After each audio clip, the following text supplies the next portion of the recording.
আজকে তোমাদের সামনে একটা গুরুত্বপূর্ণ টপিক নিয়ে চলে এসেছি। সত্যি বলতে নিজের জন্য ভাবার সময় নেই। সদ্য মা হয়েছি, এখন আমার বাচ্চাকে নিয়ে চিন্তা ভাবনা। তো প্রত্যেক নতুন মায়ের কাছে, তার নতুন মা কেন, সব মায়ের কাছেই তার বাচ্চাকে নিয়ে চিন্তা ভাবনা রয়েছে।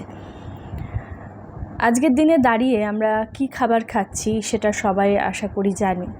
তো সব সময় আমরা ভয়ে ভয়ে থাকি যে বাচ্চাকে কোন বেস্ট খাবারটা দেওয়া যায়, একটু ভেজাল মুক্ত খাবার ওদেরকে দেওয়া যায়। আমরা এই চিন্তায় গ্রামের বাড়ি থেকে কখনো মুড়ি নিয়ে আসছি, কখনো চিড়ে নিয়ে আসছি, কখনো বিভিন্ন রকম যা পাচ্ছি শাক সবজি নিয়ে আসছি। এছাড়া আমরা এখন যেটা হচ্ছে অর্গ্যানিক স্টোরে তার শরণাপন্ন হচ্ছি, সেখান থেকে নানা রকম জিনিস এনে যতটুকুনি ভেজালমুক্ত খাবার আমি আমার বাচ্চাকে খাওয়াতে পারি সেই চেষ্টাই করি। আজকালকার মানুষেরা সবসময় একটা কাজের মধ্যে ব্যস্ত থাকে। আমি নিজে যেহেতু ওয়ার্কিং মাদার, তো সবসময় চেষ্টা করব যে একটা ঝটপট কিছু বানিয়ে ফেলার জন্য। তার জন্য আমরা রেডি টু যে ইট প্রোডাক্টগুলো রয়েছে সেগুলোর ওপর একটু বেশি ডিপেন্ডেন্ট হয়ে পড়ি। তো সত্যি কথা বলতে সেগুলো কতটা আমার বাচ্চার পক্ষে সঠিক ক্ষতিকারক কিনা সেটা কি কখনো ভেবে দেখেছি? আমরা যে প্রোডাক্ট কিনি সেই প্রোডাক্টের পেছনে কি কি ইনগ্রেডিয়েন্টস আছে সেগুলো কি কখনো পড়ে দেখেছি? হয়তো সময় হয়নি। প্রোডাক্টের ওপরে যেগুলো লেখা থাকে সেটা দেখেই আমরা জিনিসটা কিনে ফেলি। তো 9 মাস হলো আমার বাচ্চার বয়স। তো প্রথম দিকে যখন আমার বাচ্চা হলো, তার বাবা ডাক্তারবাবু প্রেসক্রাইব করলেন যে তুমি তোমার বাচ্চাকে এখন ফর্মুলা মিল্ক খাওয়াও, যেহেতু আমার ব্রেস্ট মিল্ক আসেনি। তো ওর বাবা দোকানে গিয়ে সবথেকে বেস্ট যে প্রোডাক্টটা ফর্মুলা মিল্কের সেটা নিয়ে এসেছিল, সেটার নাম হচ্ছে অ্যাপটামিল গোল্ড। তো ডাক্তারের ওপর আমরা সবাই চোখ বন্ধ করে ভরসা করি, তো ডাক্তার যেটা বলছে সেটাই সঠিক হবে। তো সেটা আমি ওকে 7 দিন খাইয়েছিলাম, তারপরে আর প্রয়োজন পড়েনি। তো সেটা নিয়ে পরে আসছি। আজকে আমরা বিভিন্ন জিনিস নিয়ে তো প্রতিবাদ করে তুলি। তো এই যে ভেজাল খাবার, এই যে খাবারের মধ্যে যেসব ইনগ্রিডিয়েন্টস রয়েছে, বিশেষ করে চিনি, অ্যাডেড সুগার যেটা রয়েছে, সেটা তো আমার বাচ্চার পক্ষে অনেকটাই ক্ষতিকারক। আমি জানি যে 2 বছরের নিচে বাচ্চাকে কখনো চিনি দেওয়া যায় না। চিনি দিলে তার ওবেসিটির প্রবলেম হয়, অর্থাৎ মোটার একটা সমস্যা চলে আসে, আর মোটা হলেই বিভিন্ন রোগ তাকে ছেকে ধরবে। আর দ্বিতীয় নম্বর, টুথ ডিকে, দাঁতের ক্ষয়, যেটা ভেতর থেকে হয়। তো সেটা জানার পর আমি ভীষণ ভয়ে রয়েছি এবং চিন্তায় রয়েছি যে না, আমি এই প্রোডাক্টগুলো থেকে আমার বাচ্চাকে যতটা সম্ভব দূরে রাখব।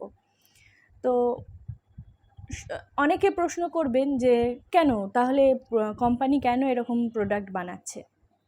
হ্যাঁ, কোম্পানির বিরুদ্ধে আমাদের প্রতিবাদ করে তুলতে হবে। আর এই রিভলিউশনটা নিয়ে এসেছে আমাদের ইনস্টাগ্রামে একজন রয়েছেন, রেভান্থ নাম তার, ইনস্টাগ্রাম প্রোফাইলের নাম রয়েছে ফুড ফার্মা। তো সে এই প্রোডাক্টগুলোর বিরুদ্ধে প্রতিবাদ গড়ে তুলেছে এবং অনেকগুলো কোম্পানি থেকে নোটিশ পেয়েছে এবং তার বিরুদ্ধে সে লড়েছে। তো সেটা তোমরা একটু ইনস্টাগ্রামে গিয়ে দেখে নিও। আমার মনে হয়েছে এটা আরেকটু ছড়ানোর দরকার রয়েছে, আরেকটু মানুষকে সচেতন করা প্রয়োজন। সেই জন্য আমি এই ভিডিওটা করছি তোমাদের জন্য। আজকে আমার বাচ্চার 9 মাস বয়স, সেখানে ওকে আমি সেরেল্যাক খাওয়াবো। তো কি সেরেল্যাক খাওয়াবো? সেখানেও তো রয়েছে অ্যাডেড সুগার। নেসলে আমরা প্রত্যেকে জানি কিটক্যাট বানাই, ম্যাগি বানাই, সেরেল্যাক বানাই। সেই সেরেল্যাকে রয়েছে অ্যাডেড সুগার 8.6, 100 গ্রামে 8.6 গ্রাম।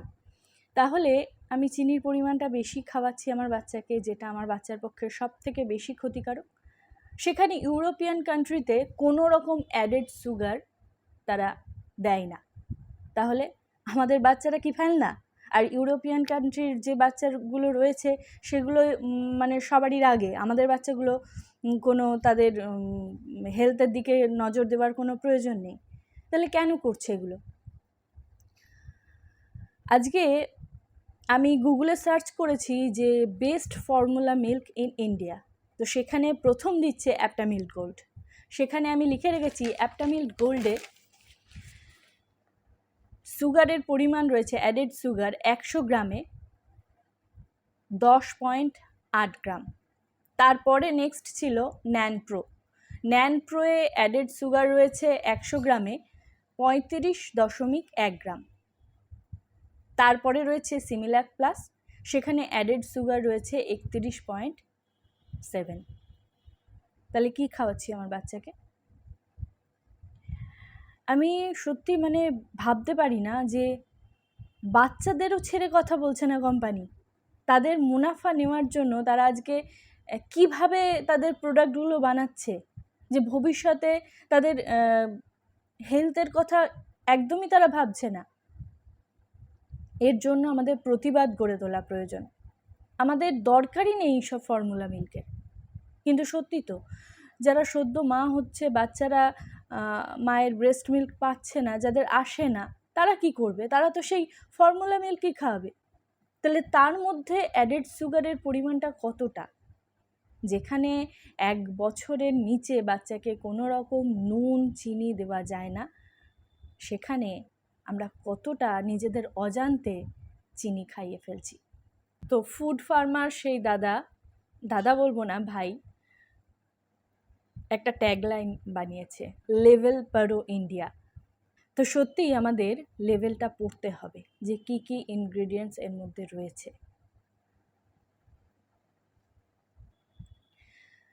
যেখানে বোনভিটাকে আমরা হেলথ ড্রিঙ্ক বলি, সেটা কিন্তু কখনোই হেলথ ড্রিঙ্ক নয়। কেন তারা কোম্পানি বলছে আমি জানি না, সেটা হচ্ছে আনহেলদি একটা ড্রিঙ্ক। তো সেই সব বিষয় নিয়ে পরে আবার আলোচনায় আসব। তো আমি চাই আমাদের বাচ্চারা সুস্থভাবে সবলভাবে বাঁচুক। আমাদের আজকের জেনারেশনে এসে দাঁড়িয়ে 30-32 বছর বয়সে এসে তাদের সুগার হচ্ছে, তাদের হাই ব্লাড প্রেশার হয়ে যাচ্ছে। কেন হচ্ছে? তার কারণ এগুলো। তো বাচ্চাকে যতটা পারা যায় এই সব জিনিস থেকে দূরে রাখতে হবে। কোল্ড ড্রিঙ্কস, চকলেট, এগুলো তো মারাত্মক চিনিতে ভর্তি। এগুলো একদমই বাচ্চার পক্ষে সুইটেবল নয়। তো আমি এটাই বলবো যে বাচ্চাকে একটু দেখে শুনে রাখবেন, ভালো রাখবেন, এইসব প্রোডাক্টগুলো থেকে দূরে রাখবেন। আর আমাদের ট্যাগলাইন হবে লেভেল পারো ইন্ডিয়া। লেভেল পড়তে হবে এবং সেটা জেনে বুঝে আমাদের এগোতে হবে যে কোনটা আমরা বাচ্চাকে খাওয়াবো, কোনটা আমরা বাচ্চাকে খাওয়াবো না। প্রোডাক্টের সামনে যে লেখা রয়েছে সেটা তো আমরা সবাই দেখতে পাই, সেটা দেখেই কিনে নিই। কিন্তু প্রোডাক্টের পিছনে যেটা রয়েছে সেটা হচ্ছে সত্যি কথা রয়েছে, আর সেখানেই রয়েছে যে কতটা পরিমাণ কি ইউজ তারা কোম্পানি করছে, সেটা দেখেই আমাদের প্রোডাক্ট কিনতে হবে। আজকের মতো এইটুকুনি। আমি চাইবো এই ভিডিওটা অনেক অনেক শেয়ার হোক, সবাই একটু অ্যাওয়ার হোক।